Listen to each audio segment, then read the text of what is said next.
শুক্লা পক্ষে চতুর্দশী তীর্থ ভাস করে অচ্যুতানন্দ রুদ্রস্য বাবাপদ দাস দাসস্য মৎসংকল্পিত অবতাম্বুল গন্ধপুষ্প পঞ্চমূলায় যোগ্য পবিত্র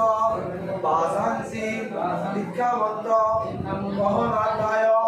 গুরুমন্ত্র গহনার্থায় কৃষ্ণমন্ত্র গহনার্থায়